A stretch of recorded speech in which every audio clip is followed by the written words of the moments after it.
So for today, we will be talking about this study right here, and you'll be asked to answer some questions. So if you have your phone or other laptop, you can just have that ready, pulled up. Study right above the Chapter 5 presentation.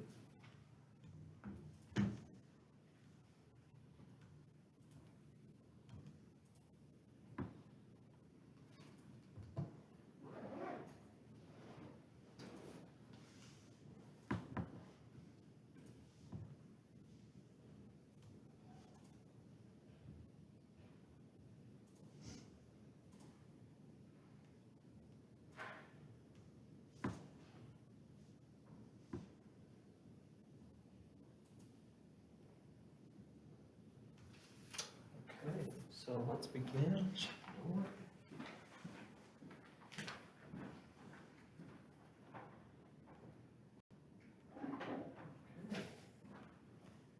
Have your lactate web ratings to get back. There's a thing to turn in, and I'm like,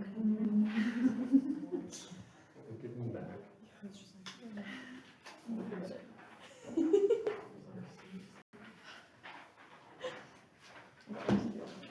So some of you have turned them in through email, which is fine.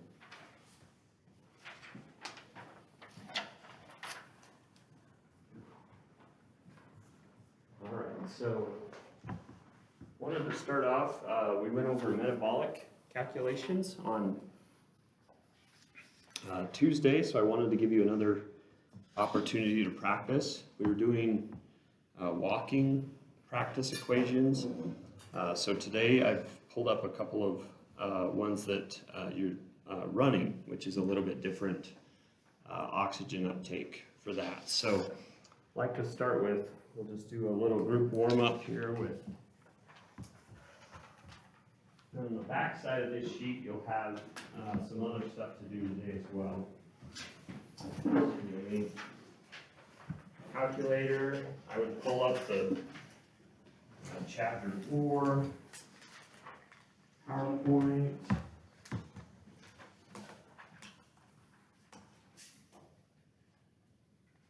So I'll go ahead and pull up chapter 4. You can go through that step by step. So remember, once you have the oxygen consumption, it's really pretty easy to go through the remainder of steps. We're multiplying by body mass, converting to liters. And then what's the number? How many calories per liter? 5, yeah.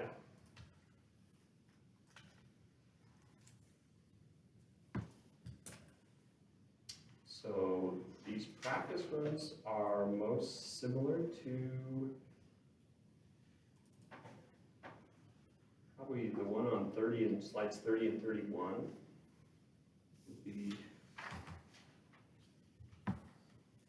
would be very similar.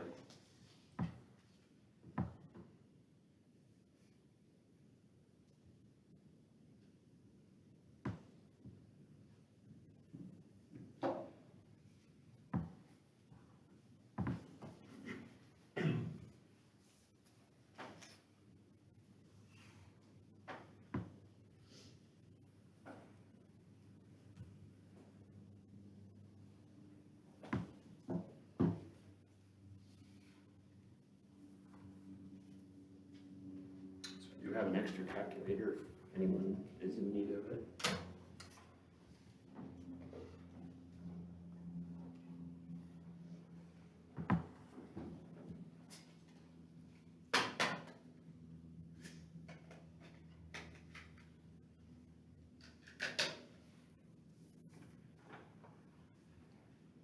So if a decimal grade is 10%, what do you enter into the equation? What if it's 5%? 0.05.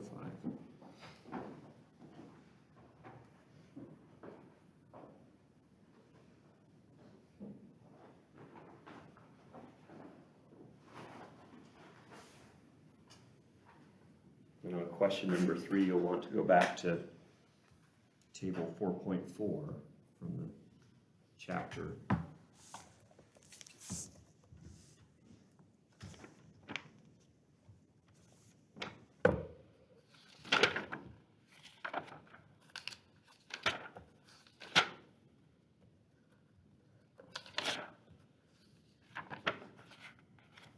Yeah, so page 105 is where you'll find table 4.4.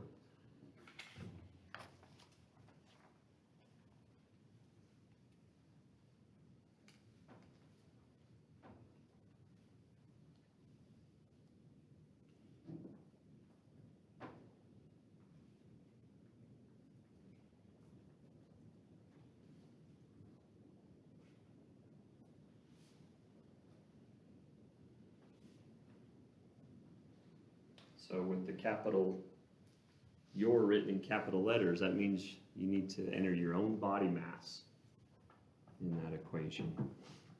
So weight in pounds divided by 2.2.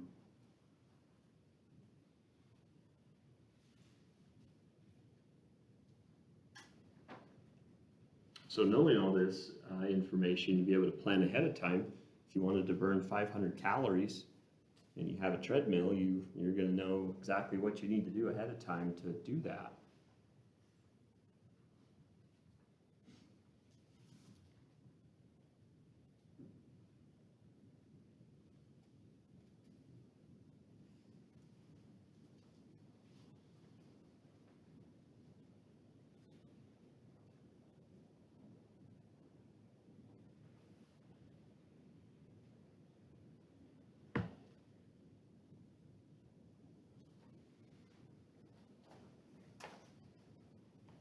Don't forget to multiply your miles per hour by 26.8 to convert to meters per minute.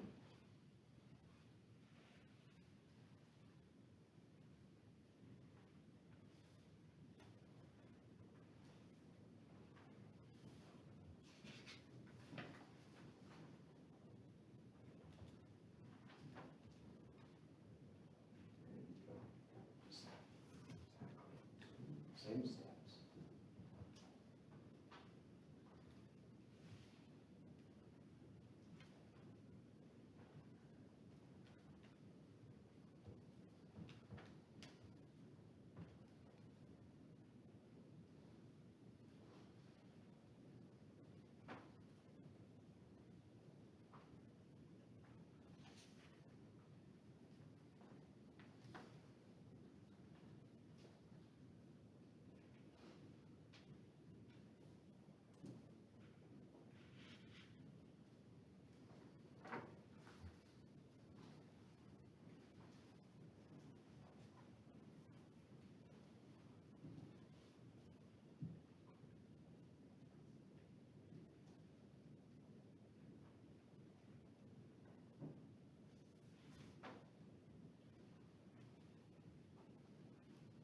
First problem there. 5 miles per hour is not that fast, but the grade is very steep. I'll be interested to know which one you get more calories.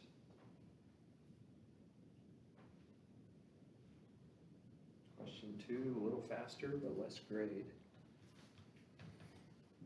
More time.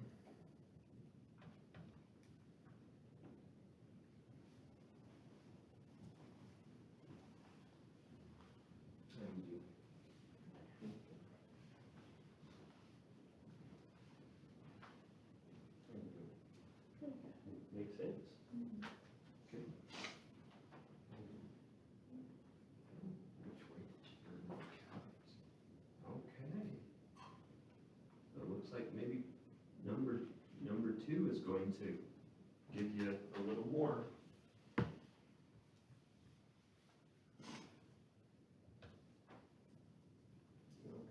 Yeah. Good.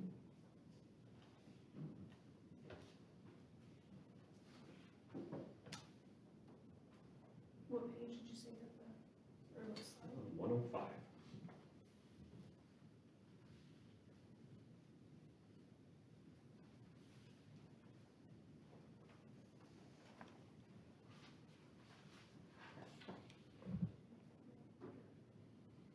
during the epoch period is when your RER is going to drop, and so that's where you're getting all those fat burning benefits, is those hours after a hard workout.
How are you doing?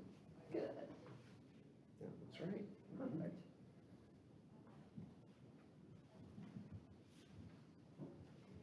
How are you doing, Haley? Good. Okay. How are you, Bryn? Good. Okay.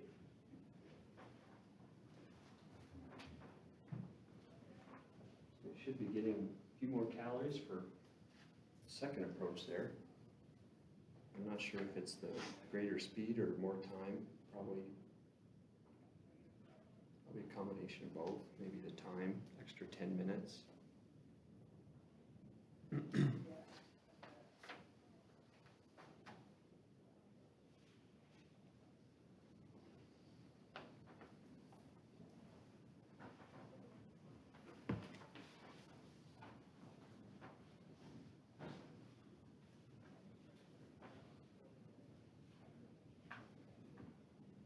On the exam next Thursday, don't be in a hurry, just take your time, go through each sequence of steps. You'll have all the steps there. You'll just need to know where to put the numbers.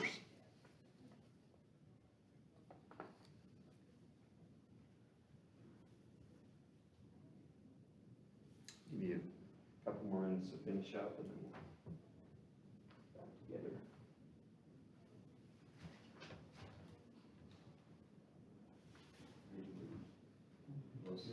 He does make sense, yeah.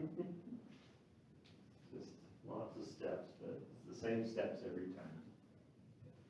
So don't forget, running is a little bit different than walking. So you've got the slide with all the oxygen costs on it. What's the overlying assumption of all this to make it accurate? Yeah, have to be a steady state. Because if you go into the anaerobic zone, then it's going to underestimate what you're expending.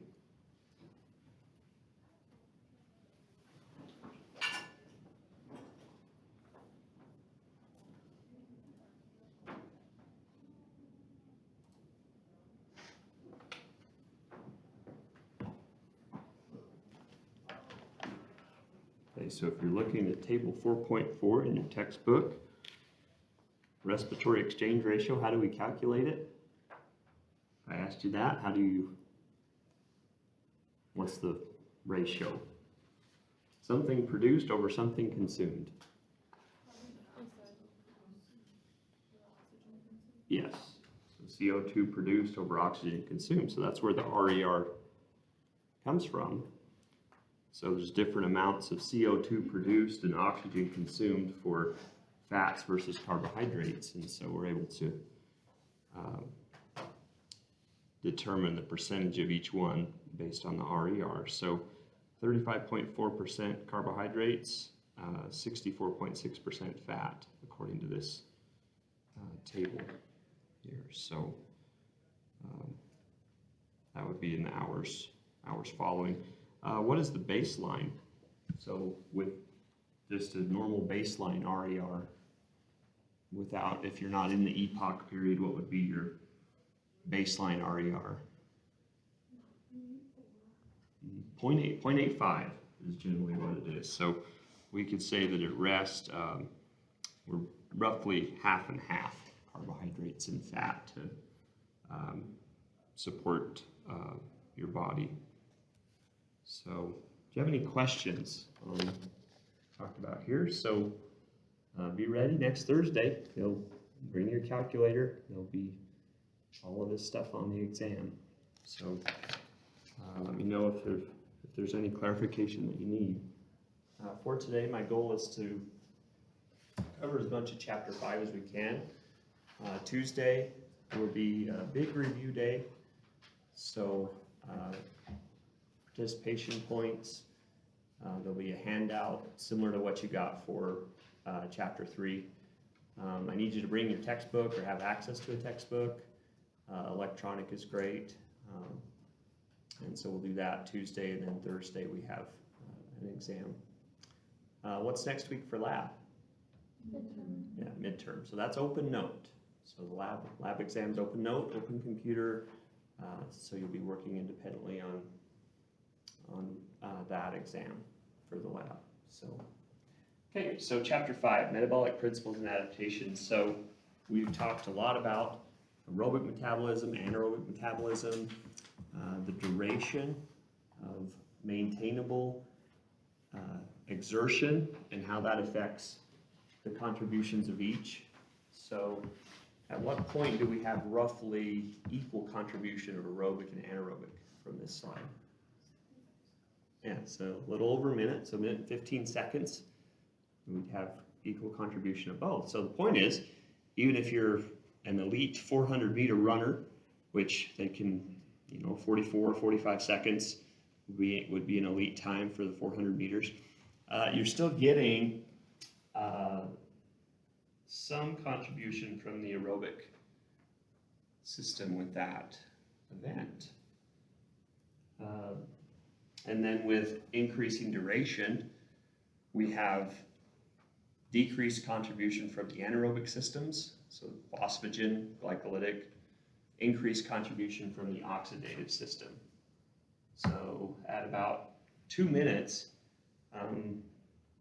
things are getting to be very oxidative dominant. So in terms of training, you want to follow the principle of specificity. So based on what you're doing as part of your sport, you want to make sure that you're doing training drills that are consistent with those energy systems. So Corey's sport, baseball, is very anaerobic. Danny's sport has a good mixture of both aerobic and anaerobic. So there are vast differences. Bryn's event is also very anaerobic. Shay was a cross-country runner and obviously more oxidative there. So there are exceptions. So even a guy like Corey that hits and throws needs to have just an aerobic base. So how many of you have heard of that? Just a baseline level of aerobic fitness for everybody, regardless of what you do for your sport. You've got to have a foundational level of conditioning. That's really helpful. So that's really helpful as anaerobic athletes are doing sprint intervals. You tend to recover faster between sprint intervals if you have this foundation of aerobic conditioning. So just kind of a baseline level of conditioning for everyone. You develop this during the general preparatory phase. So when we consider training programs and training energy systems, being able to train an energy system to provide ATP more effectively based on the demand. So that's really what we're doing. We're getting these energy systems to provide ATP faster and for a longer period of time. So how long does the average American football play last? 4 to 7 seconds. Okay, it's not very long. So if you take over 60 minutes, that's 12 minutes of movement over that period of time on average. So that's high intensity movement, that's intermittent type movement. But 4 to 7 seconds, okay, so lots of phosphagen system, right? What's the time duration for the phosphagen system emphasis? It's about 10 seconds. Soccer, 90 minutes. So definitely a difference. And it's more continuous, interspersed with sprints. So players may cover 6 to 7.5 miles. You think about that. 20 to 60 second sprints of 10 to 20 meters lasting 2 to 3 seconds each. Most of the soccer players that I know also have a very good VO2 max. The last couple years in this class, it's been soccer athletes that have had the highest VO2 max. So 2 years in a row, soccer athletes going 15 minutes for the Bruce protocol, which was the best score in class, which is it's right up there with cross-country runners, which generally go 16 or 17 minutes with the Bruce protocol. So soccer players have fantastic endurance, but also good anaerobic fitness as well. So you're a practitioner and you're working with people. The way that you would design a training program for someone who's 50 years old that would like to do a 10K is going to be a lot different than, say, a 16-year-old that's racing 400 and 800 meters in high school track. Still, both have some oxidative there, but definitely a little more on the anaerobic side for the track athlete versus the other 10-kilometer race goal.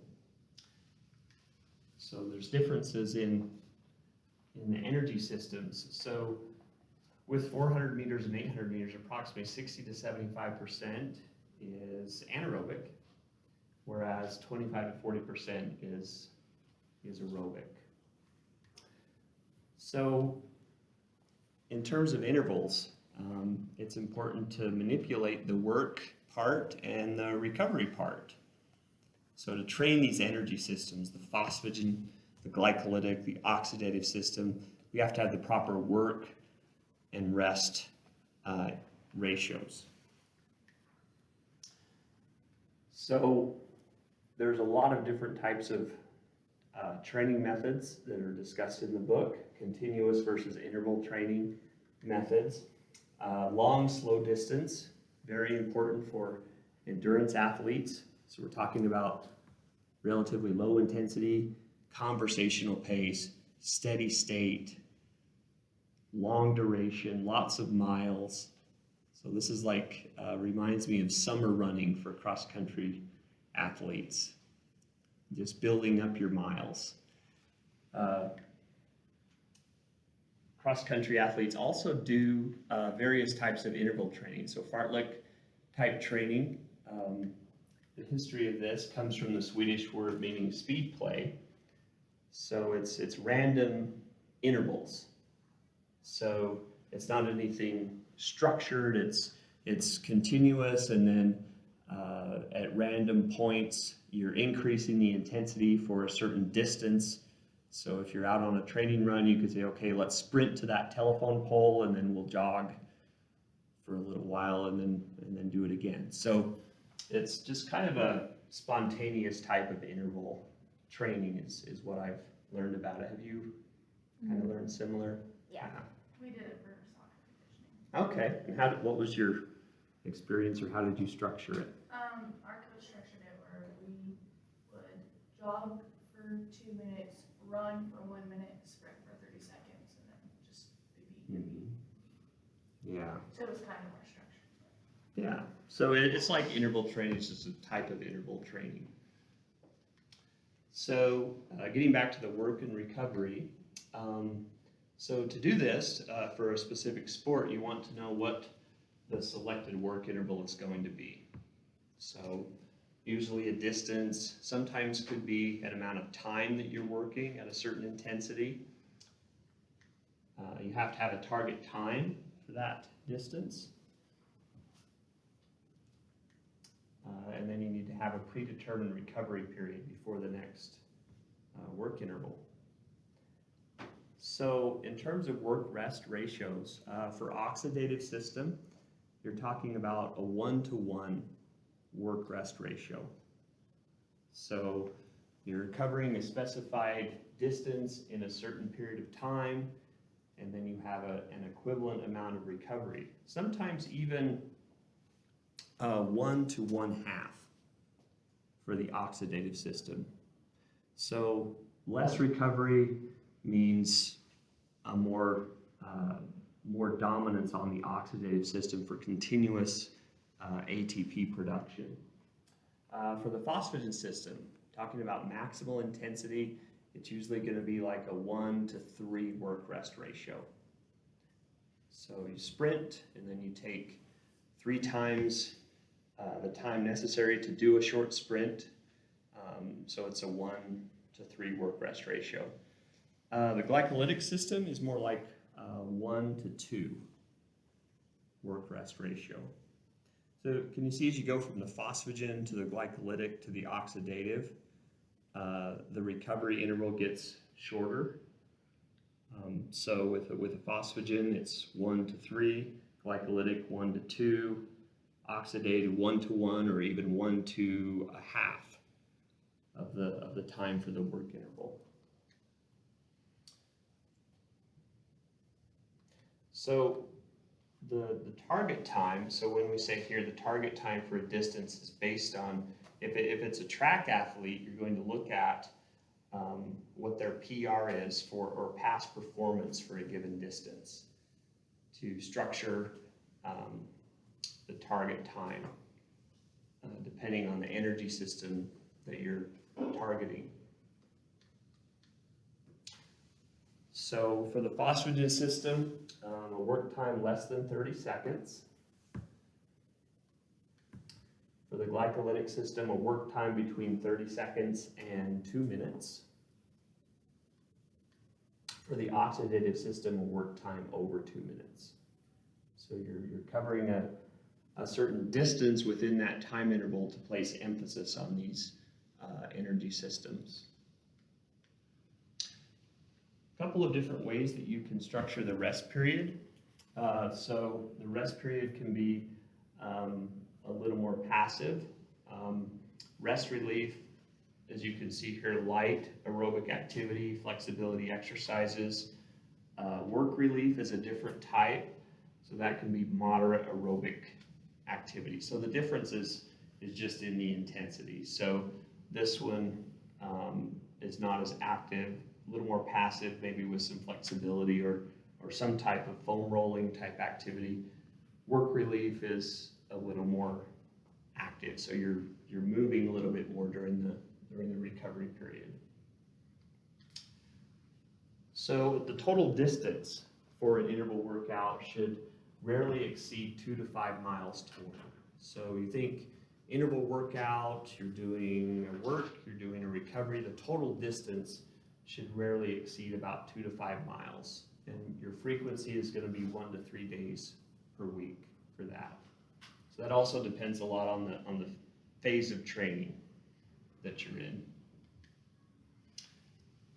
Okay, continuous work at lower intensities is really important because endurance athletes need a high volume of training. So high training volume is particularly important for distance athletes.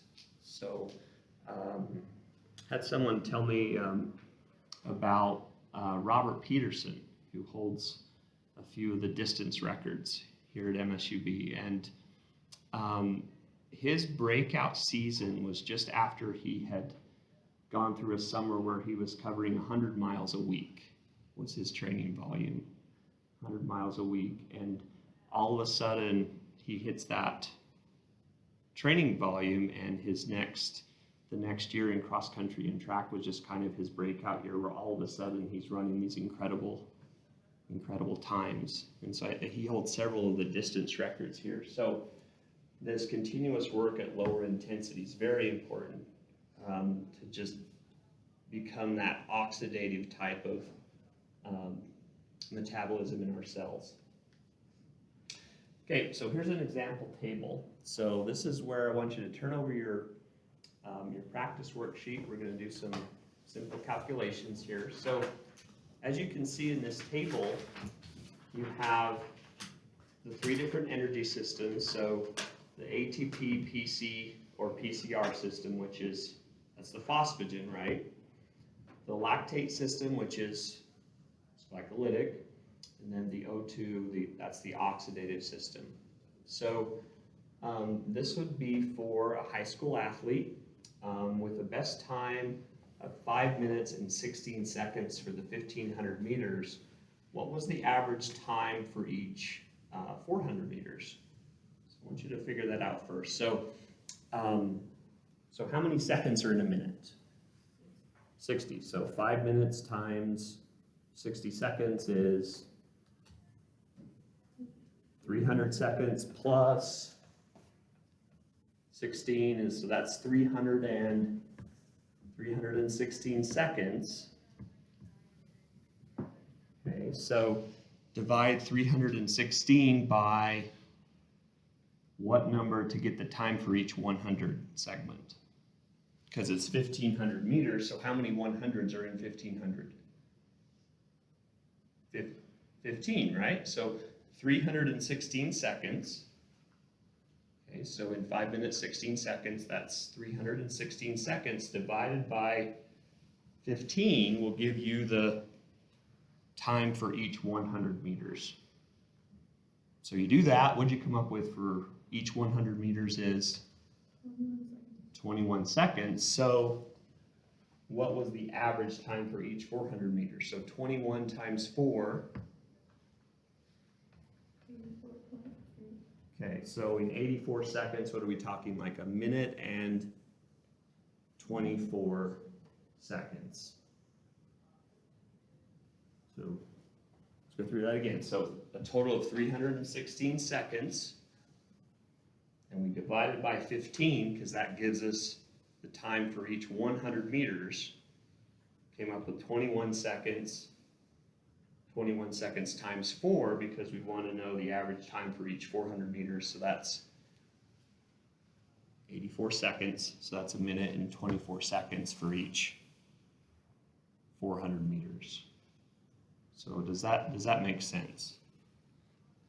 Okay, all right, so if we're structuring workouts here, each of these could be an individual workout. So that the author wanted to clarify, this is not one workout. So we're not doing, it could be, depending on the athlete, but 8 100s, 5 400s, 3 1200s. So it could be separate workouts, or if you're talking about a really excellent athlete, it might be one workout. So how much faster than race pace is the training time for the 400-meter intervals? So we're saying, okay, so the training time is going to be a minute 20. So they're going to do 5 400-meter intervals in 1 minute and 20 seconds is the workout. 5 repetitions of 400 meters in 1 minute and 20 seconds. So what is their race pace? We just figured it out. 124. So they're doing these 5 repetitions 4 seconds faster than race pace.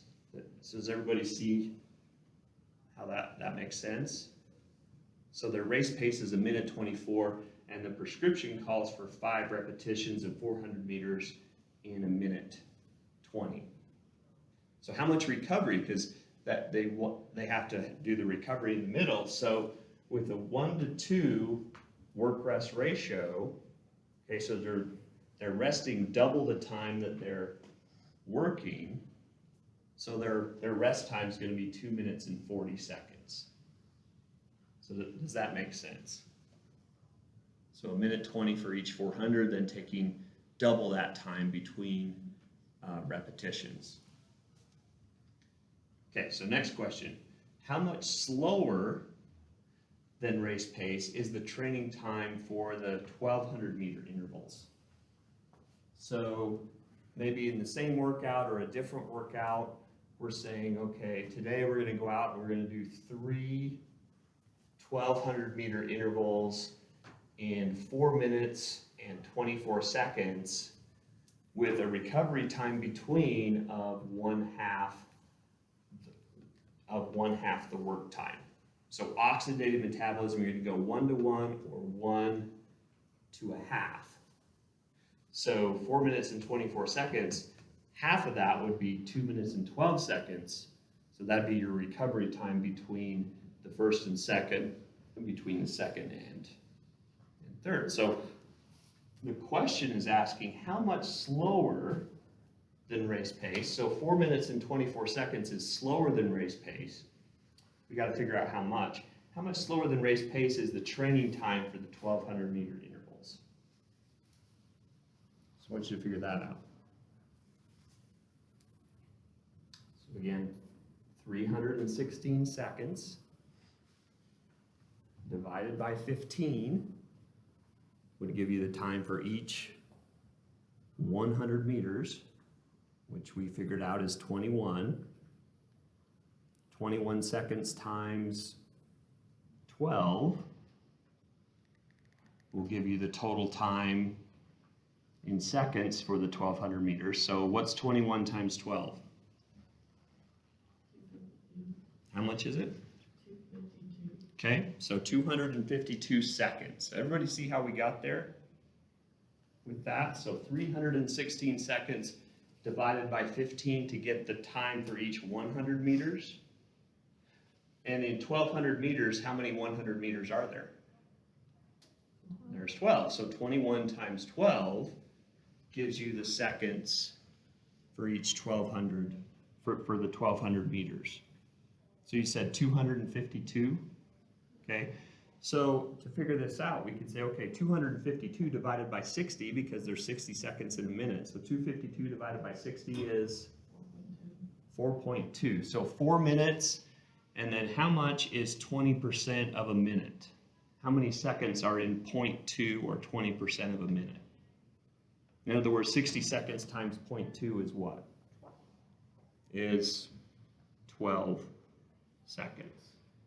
So did everybody see how we got there? We need to run through it again. Jackie, we need to run through it again? Okay. All right, so 4 minutes and 12 seconds is race pace. So how much slower than race pace is the training time for the 1200 meters? Okay, so it's going to be, if we're saying 4 minutes and 24 seconds, it's 12 seconds slower than race pace for those 1200 meter intervals. Okay. All right, so is all of this making sense in terms of work-rest ratio? Okay, do we need to run through that last calculation one more time? Okay, all right, let's keep going then. All right, so tolerance to metabolic acidosis. Metabolic acidosis, we need an incomplete recovery. So you're going to go into that next interval before you're completely recovered.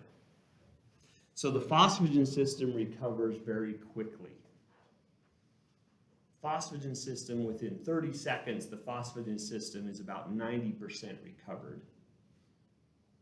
So if our emphasis is on metabolic acidosis, we can go into the next interval before we're completely recovered.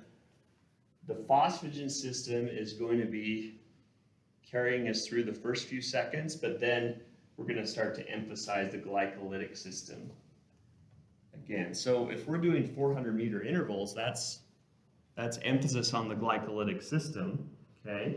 Back here, if we're going at faster than race pace, okay, because race pace is a minute 24, and this calls for covering each of these 5 in a minute 20, we have 2 minutes and 40 seconds before we need to go into the next repetition. So our breathing is still going to be elevated. Our muscles are still going to be feeling the effects of the one we just did, and we're going into another repetition that we need to cover in another minute 20, faster than race pace. So we're going faster than race pace, and at the same time, we're not getting complete recovery. So the take home is that we start to build up this acidic state inside our muscles. So how do we get better at buffering acid? We have to put ourselves in workouts where we build up metabolic acid. Okay, so it's specific. If you want to get better at neutralizing this acidosis, then you have to do workouts where you're doing exactly that. Okay, so we can tell if we're getting better if we're covering a given distance in a faster time. That's how adaptation is evident. So as all of you know from your previous involvement with sports or current involvement with sports, we alternate hard and easy days. Okay, so the easy days give our bodies time to adapt because our bodies are making changes on the easy days. So remember Salier's 3 stages? Okay, so it's the hard days that do the damage, and then it's the easy days where our bodies rebuild and become better than we were to start with. It's a fine line though, because if you do too much without sufficient recovery, we run into overtraining. If we don't do enough, then we have undertraining. So ideally we want to be right in the middle. And we can tell based on your response. All of these fitness tests that we do would tell us whether you're heading in the right direction. So if we're getting stronger and more powerful, running faster times, and so on, that would tell us that we're doing things the right way. Okay, so what about recovery methods? A lot of you have tried probably all of these at some point. So how do we get to where we can work out hard more frequently? So isn't that the key? If we can accelerate recovery somehow so that we can have those hard workouts more frequently, that just accelerates the remodeling process. Okay. So cold water immersion or contrast therapy. What's contrast therapy? Hot and cold. Okay, so seems from the research seems to offer greater recovery benefits versus just hot water immersion alone. Okay, how many know about ibuprofen? Yeah, so non-steroidal anti-inflammatory drugs. So there's some potential negative health outcomes from that: cardiovascular, gastrointestinal, renal stress. You have to be careful. Other recovery strategies, question mark. So we need more research. I believe the key to recovery is to stimulate blood flow. So blood flow is the key to rebuilding tissue. So a lot of these methods, particularly massage, okay, it's stimulating blood flow. So it's the blood flow that accelerates this cleanup process and then building up and protein synthesis and making tissue stronger than it was to begin with. So how many of you have tried one or more of these methods? And there's others that I didn't list up there, but a lot of them it has to do with getting more blood flow to the area where there's damage. Okay, so aerobic training progression. So we watch intensity and we watch volume. As a general rule, the key point for endurance athletes, volume should not increase more than 10% per week. It's just a general rule. Challenges to prevent an individual from doing too much too soon. This happens a lot with middle-aged guys that want to go back to the glory days, and so they haven't done anything for 15 years, and then in one weekend they want to be the same type of person they were, several years ago, and that can cause some injuries and some problems because your body tends to change between when you're younger and older. I often say it takes me longer to warm up nowadays than it does to work out, just because of the change with age. So key point is that intensity is very important for maintenance.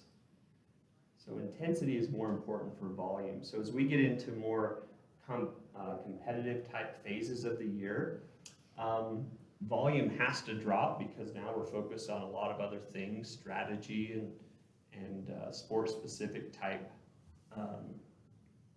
skills and things. So this is when intensity is really important to maintain, because volume itself has to drop because our priorities have changed.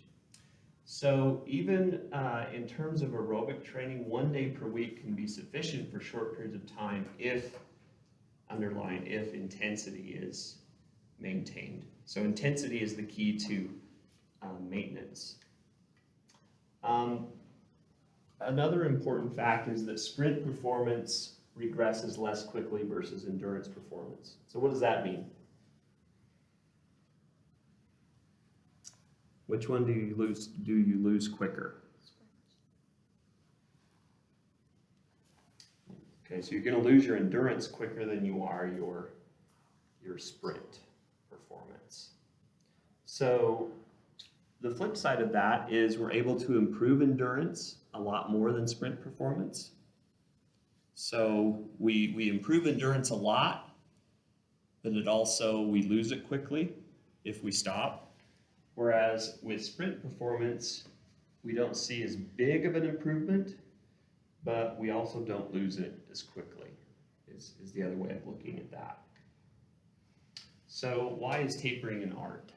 Those of you that have competed and tapered, what is a taper, by the way? What does it mean to taper? What does it mean to taper anything? Decrease. Yeah, so decrease. We're cutting off some of the volume and some of the intensity. At what time do we taper usually? For like major competition. Yeah. So as an endurance athlete, that's a big part of their competitive year is the taper, because you're getting ready for your best performance. So you're trying for your best performance on a target date. So we have to do enough to keep our fitness, but not so much that we're detracting from getting to our peak performance. Okay, so why is a warm-up and cool-down important? So if you were to describe to someone that wasn't an HHP major, why is warming up important? Physiologically speaking. So I can get you started here. So to increase enzyme activity, remember our muscles are like engines, and so we're getting our engines warmed up. Okay, so glycolysis, glycogenolysis, what does that word mean, glycogenolysis? Glycogen, yes, breakdown of glycogen, PCR degradation. Okay, so all of these things with the intent of making ATP faster. Okay, oxygen more readily released at higher temperatures. So the temperature change from warming up. Okay, we get oxygen released from red blood cells, okay, as well as myoglobin. What's the difference between myoglobin and hemoglobin? Hemoglobin's in red blood cells, myoglobin's in the muscle. Yes, that's exactly right. So hemoglobin carries oxygen through the blood. Myoglobin carries oxygen inside a muscle cell. Where does myoglobin deposit oxygen? In a cell. Where does the oxygen go? Which organelle in the cell? Mitochondria. Yeah, mitochondria is where that's the hydrogen ion electron acceptor in the mitochondria. Okay, so carbohydrate sparing, that's important. So if we're not relying so much on carbohydrates, what are we using? Yeah, fatty acids is right. Okay, so the whole idea, really good discussion in your textbook. The whole idea is to provide ATP at a faster rate. So the economics of metabolism, you have the demand for ATP and our ability to supply it. So it's not the nature of the activity that changes, it's our ability to do the activity that changes. So a certain activity a basketball game, a baseball game, a track meet, they all have a certain energy demand. And so through training, our ability to supply ATP is what changes. Our bodies change to better meet the demand. And so take home message is we don't fatigue as quickly. That's the whole simplified terms. We don't fatigue as quickly because we're better able to meet that energy demand. So during submaximal exercise, there are 5 different hormones that show changes. 5 hormones that show changes.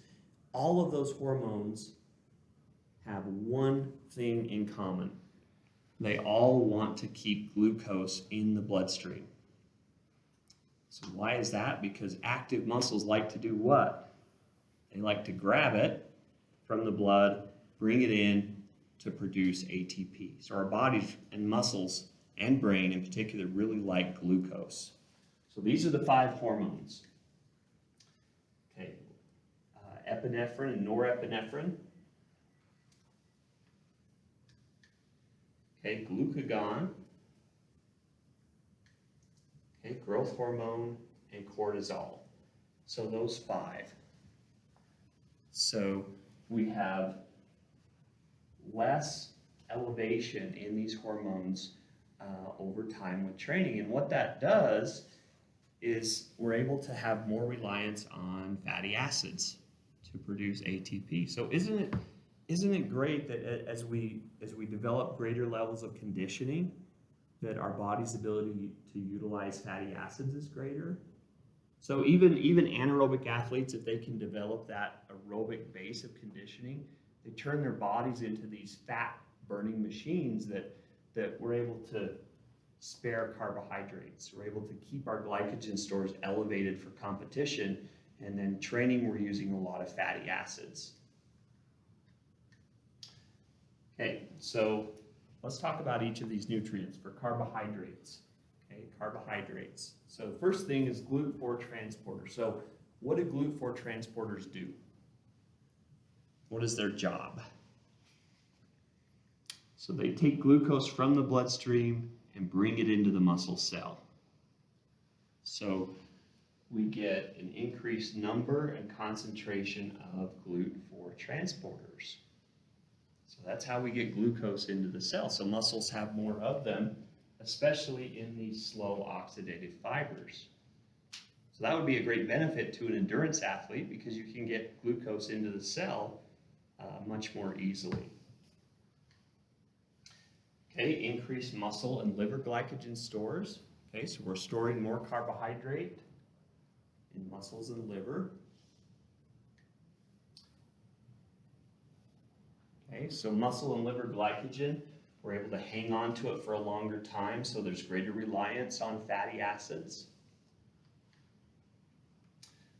There's also a lower perception of exertion. So what does RER stand for? Yeah, respiratory exchange ratio. So if we have a lower RER, as indicated by the table and question 3 on your warm-up activity for today, what does that mean? Yeah, we're relying more on fatty acids. Okay. Greater ability to oxidize lactate for ATP.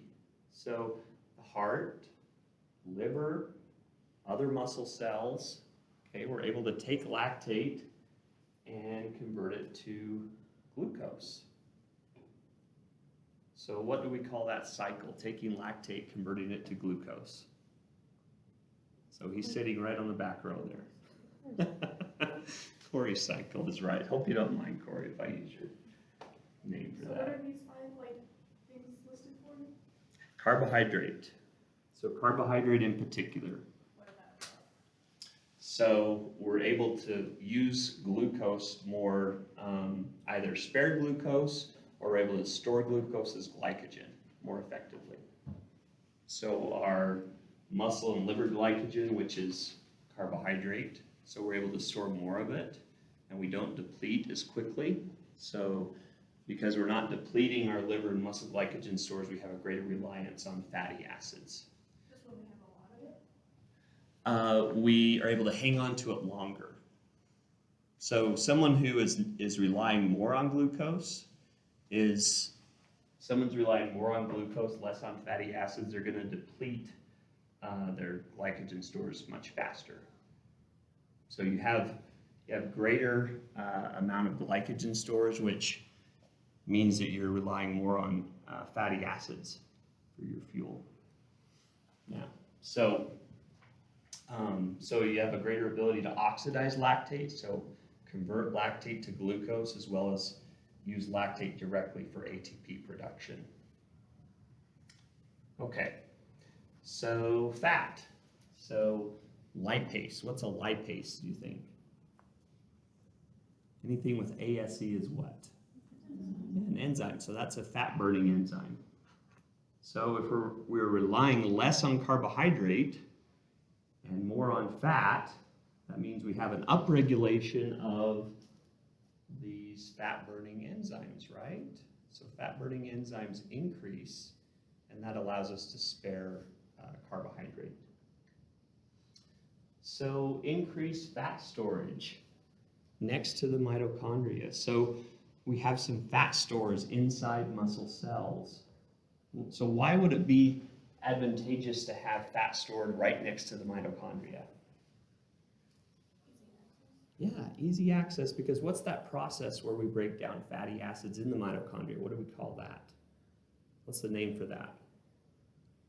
Okay, yes, beta oxidation, taking fatty acids into the mitochondria and making ATP. So they're at the ideal location next to the mitochondria where we can use them for ATP.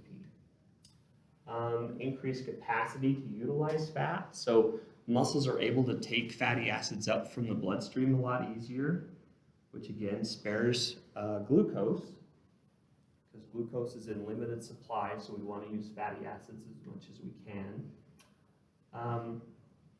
So overall what we get, highlighted in red here, is this glycogen sparing effect. So our glycogen stores are limited, so the more we can use fatty acids, the better off we are in the long term. So we can go a longer period of time without using our glycogen stores.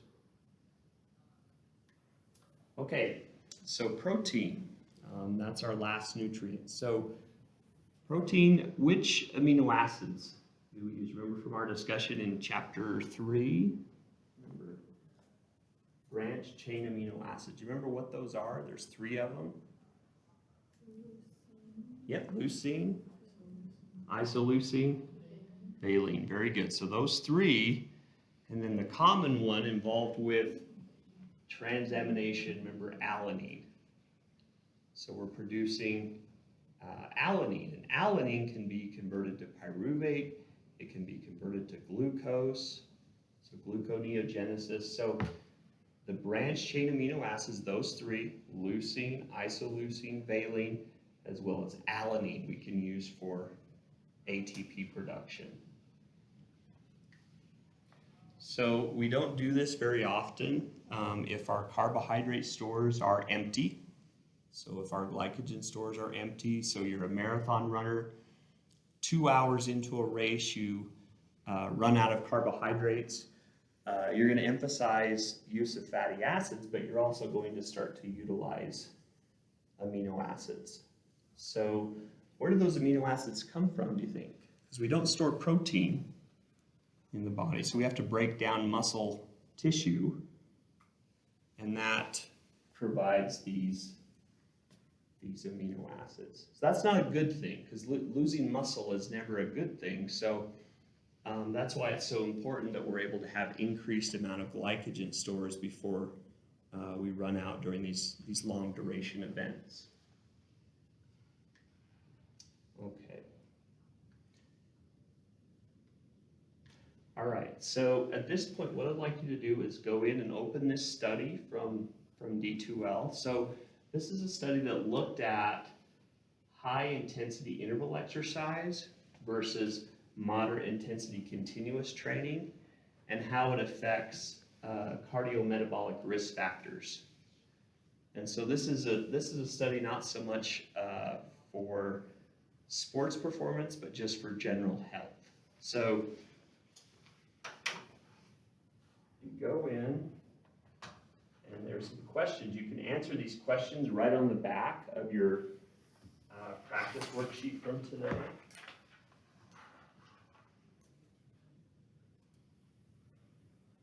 And so you'll open it. It's right here. And so you can go through. So right here, from the introduction, so you'll go right here. The introduction starts right here. And then question number 2 from the introduction again. And then from figure 4. So on question 3, you'll go to figure 4. And that's figure 2. And this is figure 4 right here. So I'd like you, just on the back of your practice worksheet today, I'd like you to answer these questions from the article. It shouldn't take you too long. And then for these other things right here, these other blood measures, I'd like you to do a Google search. Just quickly look up what both of those do. So go ahead and pull up the article, and then you can answer those questions.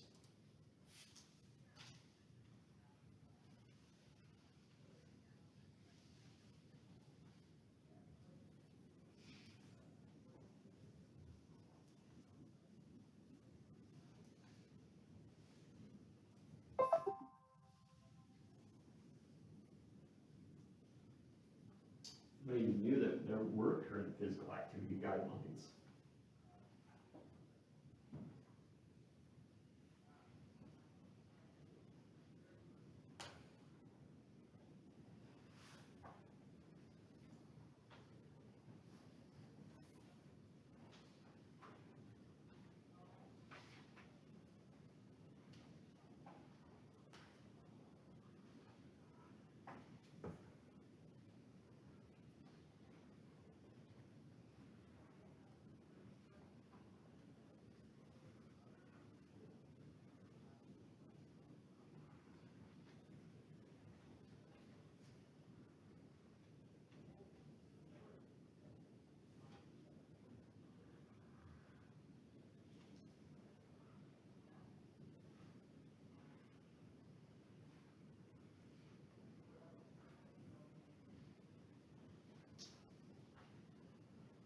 So meta-analyses put several different studies together to kind of get one overall message.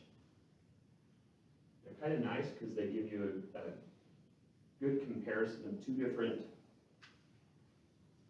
methods.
Make sure with figure 4 that you read down below the explanation for the plot.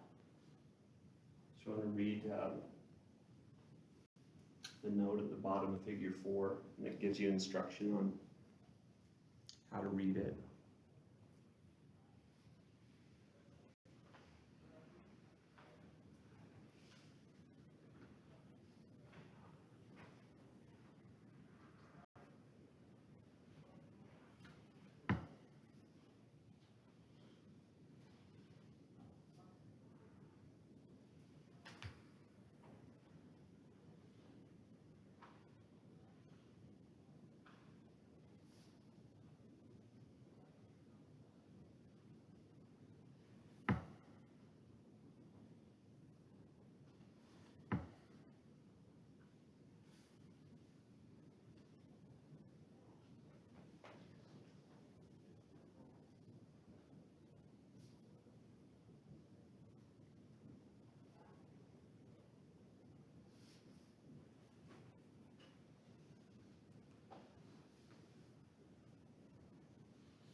Michael?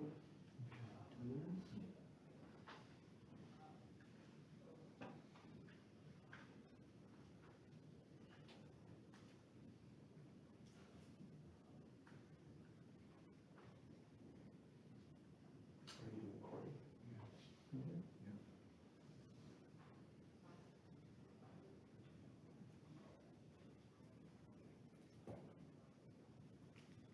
So the forest plots are based on effect size. So a positive effect size would favor the high intensity interval exercise, whereas a negative effect size would favor the moderate intensity continuous approach. So if you look on the x-axis for each of those effect sizes, you can see it goes positive and negative with 0 in the middle.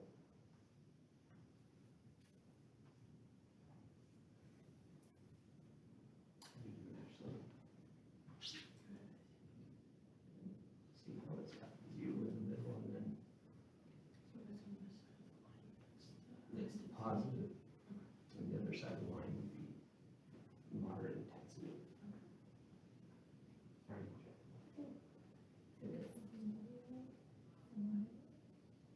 Positive would be everything on this side of the line, negative would be everything. So this would be 0.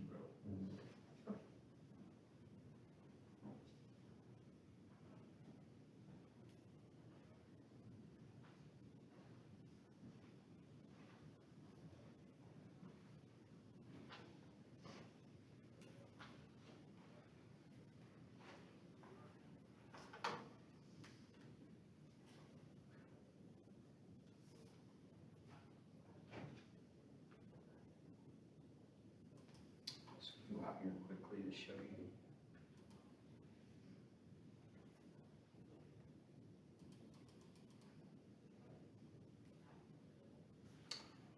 So all the way up in 3 columns, you can see effect size, which is a common statistical measure. So if you're in Dr. Schaefer's research methods class or my class in the spring, we calculate a lot of effect sizes. So a positive effect size, at least in this case, would favor the high intensity interval exercise. So you can see from 0, a positive effect size in this direction would favor the high intensity interval exercise. So you can see different factors and ages and all kinds of things. All of these marks would indicate we have greater benefit with the high intensity interval exercise. So on the other side of it, you can see over here in this column, we have these negative values over here. So a negative effect size in this case, in this study, would indicate favor towards the moderate intensity continuous training. So you can see these, I guess they're kind of teal colored, would indicate favoring the moderate intensity continuous training. So if something is right on the line 0, that indicates no difference. So there's the not favoring one or the other is how you read the forest plot. How do you tell for specific exercises? For specific exercises, so there's 2 types of exercises. There's high intensity interval exercise, so that's one. And then for moderate intensity continuous exercise. So anything on this side of the line that's teal colored, such as, so if you go down to that last question that asks you about HbA1c, you can see how we have all of these. So right here, the note says favors moderate intensity continuous training. So everything on this side of the line, if you see marks that are this color, that would indicate favoring that approach, that type of exercise. Does that make sense? And then for the HOMA-IR, has anyone looked that up and what it stands for yet? Okay, so I'll still let you do that, but you can see the favor is more towards favors moderate intensity continuous exercise. So it's just a way of saying which approach has greater support in the literature is all it is. So it's kind of a nice way just to take a bunch of studies, put them together and say, okay, which is better is the purpose of it.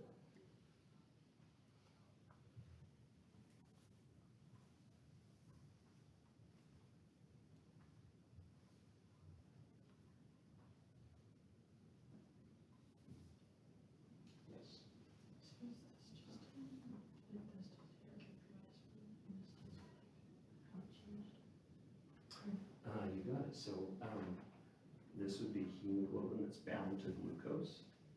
So we call that glycated hemoglobin. This is just an assessment. It's called the homeostatic model assessment for insulin resistance.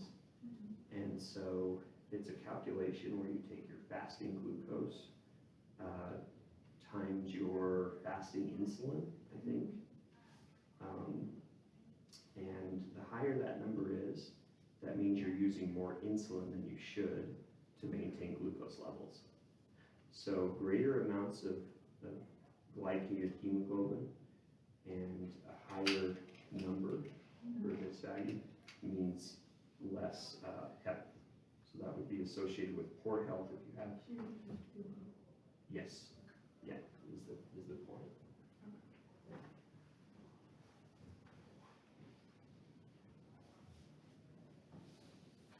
So glucose has a natural tendency to bind to hemoglobin in the blood. But if we have excessive amounts of that, that would indicate our glucose levels are too high. So we want glucose to be a certain level in the blood, and we want glucose to be taken up by cells, especially muscle.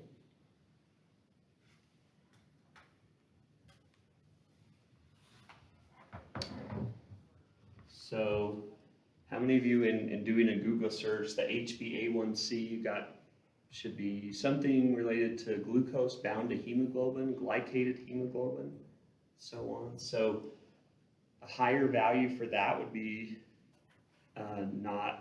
considered an indicator of poor health. So you'd want a lower value. How many of you got something with insulin resistance on the HOMA-IR? Okay, so again, higher value on that would be indicating you have too much insulin, more than you need to maintain blood glucose. So you'd want a lower value for both of these. So what this is saying is which exercise approach is best to get lower values of HbA1c and HOMA-IR. Yeah, so the moderate intensity continuous training, it looks like from this meta-analysis shows that the moderate intensity continuous training is better to have healthy values for both of these measures. So let's see, so what else? What else was on there? So HOMA-IR is just a way to test how much insulin you have? It's, as I remember it, it's fasting glucose multiplied by fasting insulin levels. And I think you divide that by 22.5 is the equation. So it's just a way of showing how much insulin you have in your blood. So what it's saying is that if you have a really high value for that, if you took your fasting glucose multiplied by your fasting insulin and came up with a really high value, that's just saying you have way too much insulin in your blood to keep your glucose levels balanced, is all it's saying. So you want to have a lower value for that. So what this meta-analysis is saying, that moderate intensity continuous training is a superior method to keep these two values healthy, is what it's saying. So what about VO2 max? What did you come up with there? Which approach?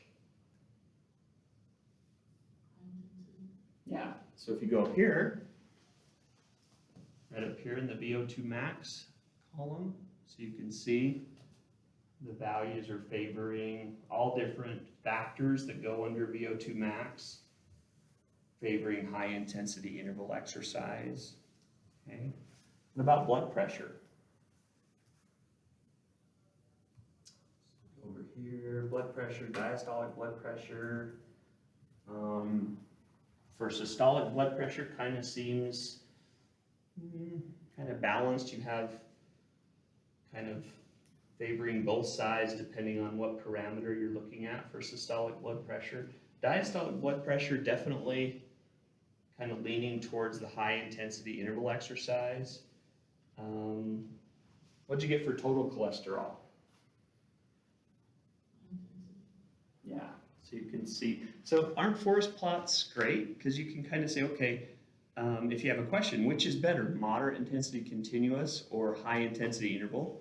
You look at this and it combines like several studies that have been done, and then you can say, okay, well, this is what the literature says in nice one convenient plot. So you can see that for total cholesterol, definitely favors the high intensity interval exercise with the effect size.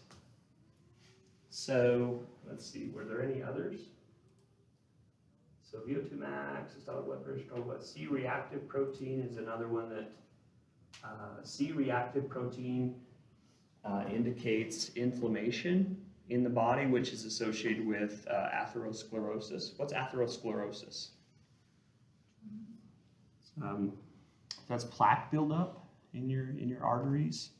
So C-reactive protein is kind of an indirect measure that you have this inflammatory process that's going to promote atherosclerosis. So for C-reactive protein, what's our conclusion?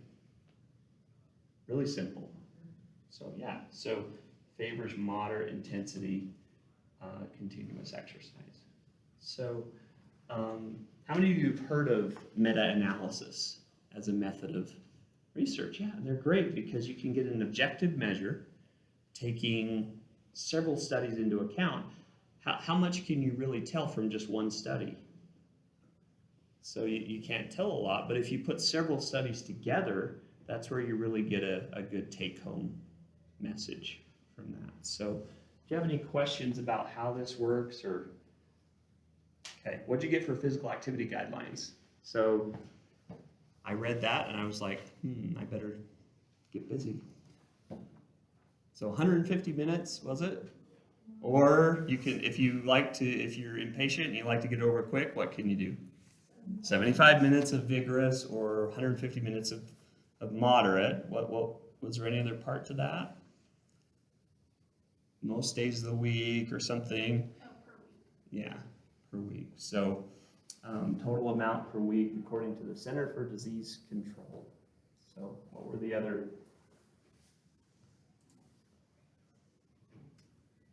So two categories. There are two categories of high intensity interval exercise. What are they? Yeah, high intensity training, and sprint interval training. What's the difference? Yeah, so the sprint interval training is the effort is all out, whereas with the high intensity interval training, it might be like 80-90% with your work interval. So, okay, so why don't you put your name on those, turn those in, and then Tuesday, make sure that you bring your textbook for Tuesday. We're going to do a big review session and finish up with chapter 5. So, thank you. Yeah, just make sure your name's on it. Thank you.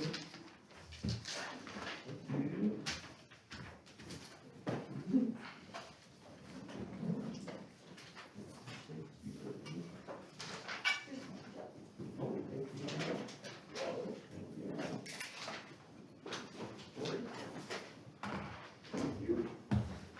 For those that have lab today, don't eat a big meal. Just have kind of a modest lunch.